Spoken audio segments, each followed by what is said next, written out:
Olá, amigos.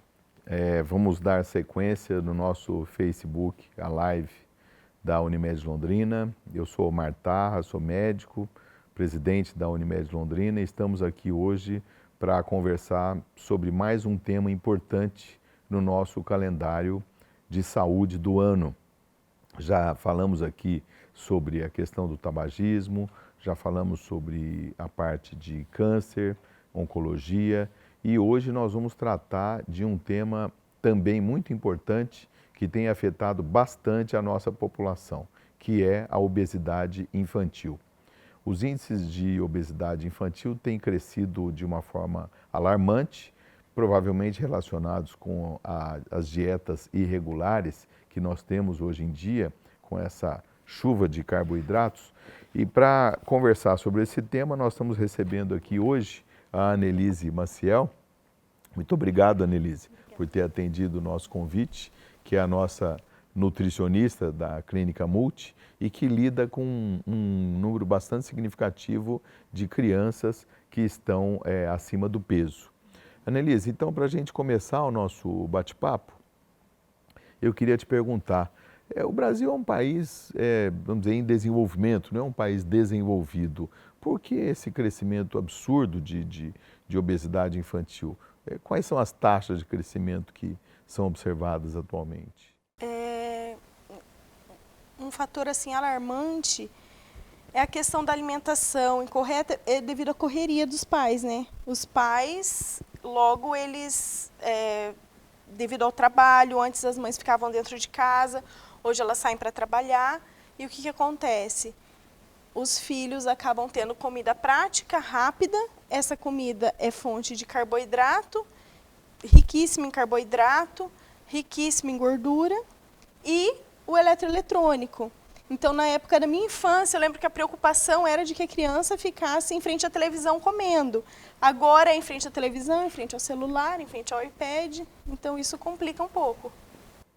O número de crianças e adolescentes de 5 a 19 anos que estão obesos no mundo aumentou 10 vezes nos últimos 40 anos, né? O Brasil está no 10º no ranking.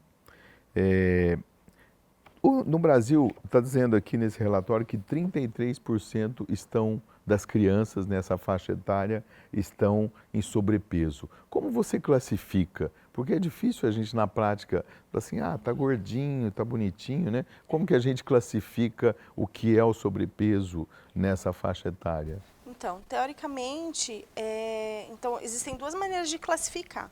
Ou a gente classifica visualmente, você bate o olho na criança, você sabe que ela está um pouco acima do peso ou que ela está obesa, mas existe a maneira de classificar nos gráficos, né? Existe um gráfico que os pediatras avaliam as crianças, que é assim, o percentual 50, o percentil 50 indica a normalidade. Os dois primeiros percentuais acima de 50, sobrepeso, e acima desses dois níveis de percentil, indica obesidade. Mas a gente deve considerar, por exemplo, o biotipo da criança, Altura, várias características, histórico, né? familiar, tudo isso. Entendi. Porque também é um pouco relativo, né? Tem crianças que são bastante altas e às vezes não estão obesas, né? Isso. E existe essa tabela por faixa etária, né? Por faixa 10 etária, anos, até 8 10 anos, né?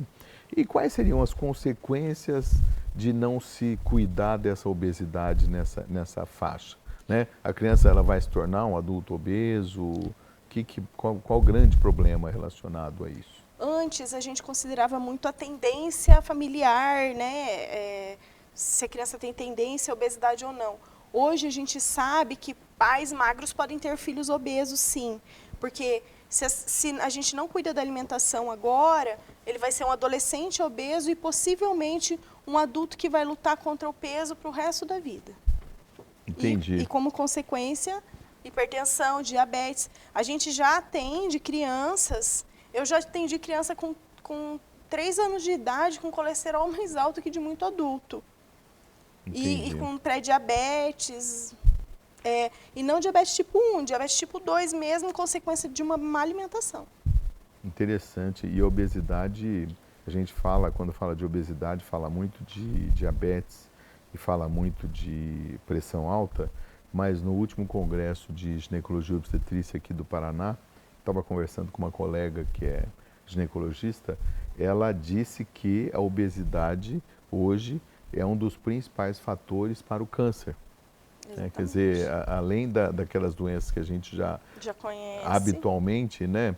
E como é que você sugere, assim, para a gente, uma criança que a gente vê que está com o hábito alimentar errado, né? Como que é a sua conversa com a mãe? A questão da rotina alimentar, qual que é uma sugestão meio básica, assim, para todo mundo, que possa ser agora, ser ouvida pelas mães e, de repente, começar a ser aplicada em casa? A gente primeiro faz uma anamnese, uma rotina alimentar para saber o que essa criança come. Baseado no que ela come, a gente vai, então, ajudar na correção disso com a mãe, ou o pai, né, ou o cuidador que trouxe essa criança. E aí a gente vai corrigir de que maneira? Vamos primeiro evitar o que está errado, vamos deixar de comprar o que tem de errado, e se falta alguma coisa, é fruta, legume, verdura, vamos começar a introduzir. E a gente não chega na criança radicalmente e fala, olha, a partir de hoje você vai ter que comer isso, isso e isso. A gente coloca metas, Gradativo, gradativo então, o processo, e né? lúdico para que a criança aceite e ela consiga se adaptar. Então, mas, por exemplo, aquele hábito que as famílias têm, sábado e domingo tem refrigerante em casa. O refrigerante a gente sabe que é uma fonte calórica enorme, né? Como substituir isso? O uso, por exemplo, de líquidos, né, durante a alimentação, a gente sabe também que é prejudicial, né? Exatamente. Que a gente nunca deve ingerir o líquido durante a a refeição, né? Como que você tem trabalhado isso? Eu tenho, normalmente lá a gente, depende de cada caso, mas ou a gente diminui gradativamente, deixa somente para o final de semana e depois a gente tira, ou se for uma família que é mais flexível, a gente consegue tirar o refrigerante. Não, vamos substituir por suco, água com gás, alguma coisa do tipo, a gente substitui radicalmente. Mas isso quando a família é flexível a isso. Quando não, a gente começa a diminuir gradativamente. Porque o suco também é bastante calórico, Também, né? por isso a gente começa, a gente vai substituindo até a gente tirar tudo. Porque a criança, ela sente.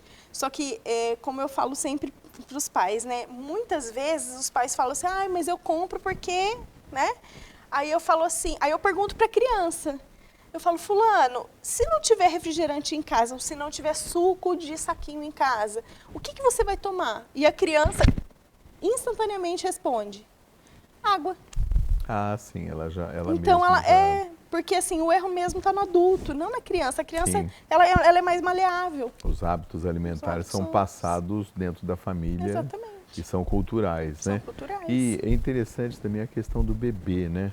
Porque já tem bebê que começa a ter obesidade, né? Tem. Já tem a idade, né? Tem. Vocês têm trabalhado com bebês? Bastante. A partir de qual faixa, assim? Na verdade, tem mãe que vem com 3 meses de idade, o bebê tem...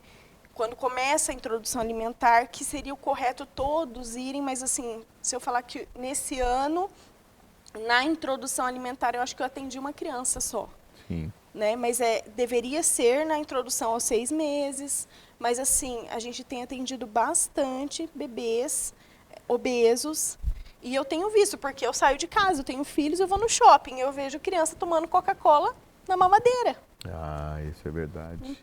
Então você acha que é possível, isso é uma questão importante, gente, porque quem tem feito a orientação nutricional nesses primeiros meses tem sido quase que exclusivamente o pediatra ou as enfermeiras que atendem os programas de puericultura, né? Você acha que também está aberto essa procura por parte das mães que tiveram um bebê recentemente na clínica multiprofissional? Para orientação dietética ou não é necessário? Não, tudo depende de cada caso, né? Mas se houver necessidade, está totalmente aberto, né? Mas a maioria não procura no começo, ela já vem procurar quando a criança está com 2 anos, 3, quando já vem aquela consequência, né? Não, mas o que eu estou dizendo é o seguinte, eu estou dizendo uma coisa diferente.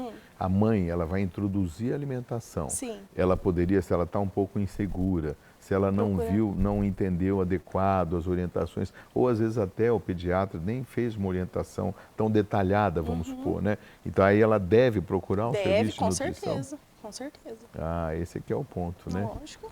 Então é isso, gente. Olha, esse é um tema que a gente poderia até ficar conversando mais tempo aqui, né? Porque é um tema que eu acredito que interessa a todas as mães e aos pais também, né? A mãe ela é mais cuidadora, mas hoje nós temos muito pai que é cuidador também. E fica essa orientação, então, da Annelise, no nosso grupo de nutricionistas, para uma dieta mais equilibrada em busca de uma qualidade de vida melhor para as crianças que estão sofrendo tanto com essa obesidade infantil, né? Muito obrigado, Annelise, pela sua participação e obrigado a vocês que nos acompanharam até agora no Facebook a Live.